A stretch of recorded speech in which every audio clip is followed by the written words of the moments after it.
Welcome back to MVM. Today I am bringing you a sponsored preview. This one is for the game Turris from AP Games that is coming soon to Kickstarter.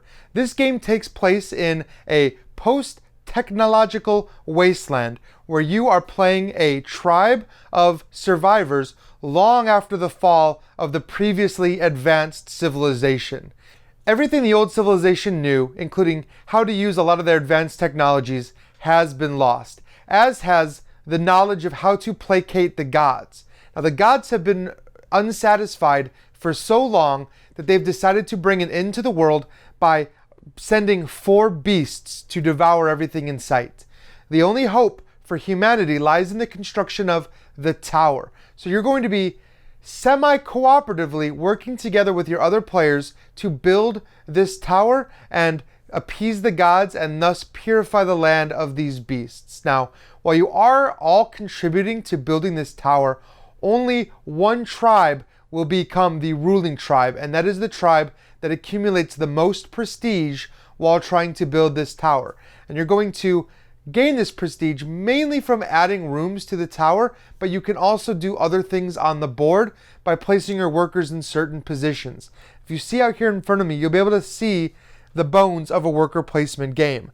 On this main board here, you're going to have a lot of different worker placement spots, and each one of these spots can be upgraded over time with a better ability. You're also going to see a few variable spaces. These are called excavations. You have a large stack of these. There are a bunch of these excavations. In addition, you're going to see the 4 beasts here out on the board. You're going to have despair, delusion, pain, and the horror, which is this guy right here. Each one of these beasts is signified by this altar track that's going to be rotating around and telling you basically which of the monsters is going to get a boost that turn. These beasts are going to be moving around the board, devouring your units and blocking worker placement spots. If a beast is at a location, you are not going to be able to use that location.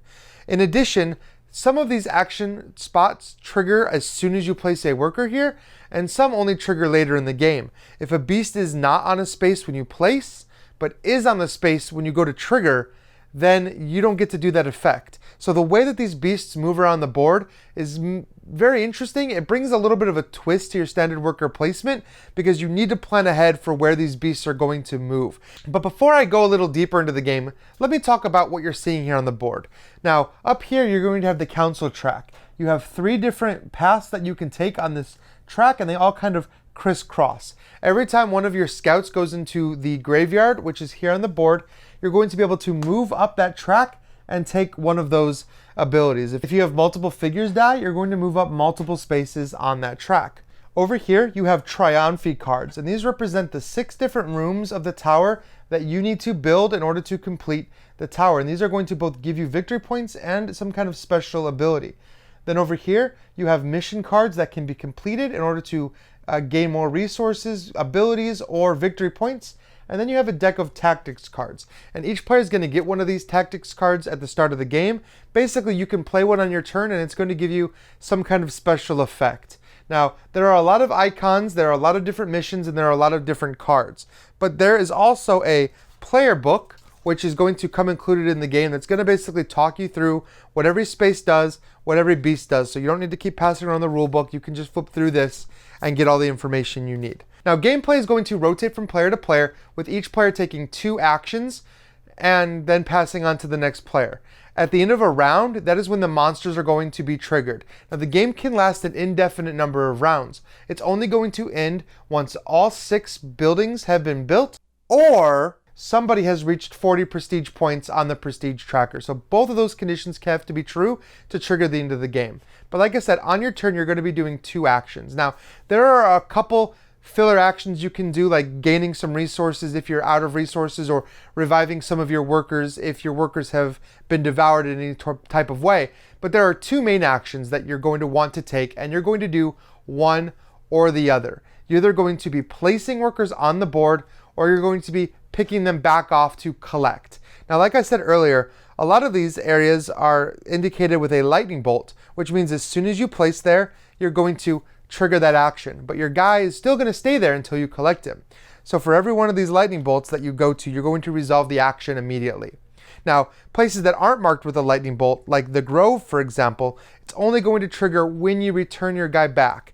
And you have to spend resources. There's a resource called Ichor that you're going to have to spend to return these guys. So it's not like you can just keep on bouncing them infinitely. You have to manage your resources because that is a key aspect of this game. You're going to need resources for that, resources for reviving, resources for building the tower, and resources for completing missions. So you really need to plan ahead when you're placing out here, or you're going to have to take one of those basic gather actions just to get the supplemental resources that you need. Now, it's good that those actions are there, but you really don't want to rely on them. So this game causes you to really think ahead and plan out your turns, because not only do you have to worry about where you're placing, you have to worry about where other people are placing. Some of these spaces indicated with the blue person symbol can only be occupied by one player. As soon as one player is there, it's blocked out. However, any number of players can take some of these other actions. And like I said, you're going to trigger your immediate benefits, or you're going to wait until you collect. The key thing you're wanting to do here, other than gain resources, is to eventually build these towers. And the only way you can build up the tower is by going to the Grove. Every player has a disc on this tower track here, which is going to show you how you sort of climb up this tower. For this version, for 4 players, we're only needing 6 rooms. Now, underneath it, it's going to tell you a requirement of missions you have to complete in order to advance. So if Red wants to build 1 tower room, they have to have already completed 2 missions. And like I said, these missions are over here on the outside of the board. At the end of your turn, after you've taken your 2 actions, whether you placed or collected or took some of those supplemental actions, you're going to have the option to complete a mission. You're going to be able to turn in whatever the requirements of that mission are, and each one has a different resource requirement. You turn those in, take the card, and gain whatever benefits you would gain from completing that mission. And these are going to have a variety of different effects. They're going to move you up the council track. They can even help you interfere with the monsters that are on the board. But once you've done that, you've taken your action and done your mission card, your turn is over. You're going to pass on to the next player. They're going to do the same thing. They're going to take their 2 actions, and then they're going to complete a mission. And it's going to go all the way around until you get back to the first player, the person that's holding this first player marker. At that point, the beasts on the map are going to move. And the beasts are always going to move in the same order. Now, each one of these beasts is going to move to the area closest to them that has population. If there's a tie, for example, if there are 2 spaces that have the same amount, you would get to decide. But in this case, they're going to move somewhere where there's 2. Sometimes these monsters are only going to move 1 space. Sometimes they're going to move 2. Whichever monster is active on the altar is going to get this beast token. And this is kind of a reminder. You're going to place it underneath the beast, and it's going to give them a bonus move. So now they're going to be able to move farther away. However, there are some crossroads that a beast is going to have to stop at. So it's not always going to move from location to location.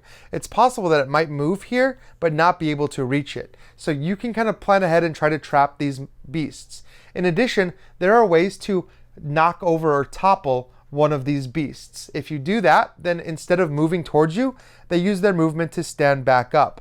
Now, this action could benefit other players. You want to time things so that your workers don't get devoured, but you kind of want other players' scouts to be devoured. However, on the flip side, every time somebody gets devoured and goes to the graveyard, you're going to move up 1 on that council track and gain that benefit. So there are maybe times when you actually want something to be devoured just to gain that bonus. Now, if you happen to reach the end of the council track, you will have the option to reset back to the beginning and go through it again. So you can take these rewards multiple times, and that's definitely one of the strategies of the game. Now, once each player has done that and the monsters have completed, you're going to pass the first player token. There is a future first player marker that can be earned in one of the action spots. Whoever has this is going to get to take that first player marker, and now they're going to start the new round as the first player, and you're going to repeat that process. Like I said, you're going to just keep on doing that as each player builds these pieces of the tower and sets them in front of them. But like I said, in order to build these, you're going to need to complete missions up to like maybe 8 or 10 or even 12 if you've completed all 6. However, probably not going to happen because every player is trying to complete these cards. Of course, there are multiple ways to complete them. There's the Grove here. There's a space on the council track. There may be some mission cards that trigger this, but they all give you different amount of victory points. You don't earn prestige from the actual cards. You earn prestige from the action that gave you the card. So based on how you do it, you're actually gaining more prestige. And of course, there's other ways to earn prestige out here on the board and mixed in with these mission cards. So you're going to have to decide at the beginning which path you're going to take this game, because based on the excavations that come out and the mission cards that are in this row, it might bring you to a different strategy than you used last time. So once all 6 of these cards have been completed and one player has reached 40 prestige, that is going to trigger the end of the game. The towers have been built, the gods are appeased, they're going to start removing their beasts from the world. The first to come off is the Harrow. You simply remove that beast, it goes off the board, and then you continue gameplay. You play a whole nother round. At the end of that round, the next beast is going to be taken off the board, and you're going to continue again, and then you're going to remove the next beast off the board, and then of course the last beast is going to come off. So you're basically taking 4 extra rounds. Now when you finish again that last round and there are no more beasts left on the board, that's going to be the actual end game. At that point, you're going to look at all the prestige you've earned. There is no in-game victory points in this game. So you're simply trying to earn the most prestige you can by collecting these cards and doing the actions on the game board. Once all the tower rooms have been built, you can still gain the victory points as if you had built a tower room. You just don't get the card, you don't get the special effect. So you can keep earning victory points. That makes it kind of a timer. You don't want to trigger the end of the game until you think you have a pretty good chance of jumping ahead and winning the game. So it kind of becomes a stalemate when there's only one tower card left on there, because no one maybe wants to be the one to end the game. So thank you guys for watching this preview. Keep in mind, everything you've seen today is just a prototype. The Kickstarter is going to show the final version of what everything is going to look like, from the smaller minis to the larger beast minis.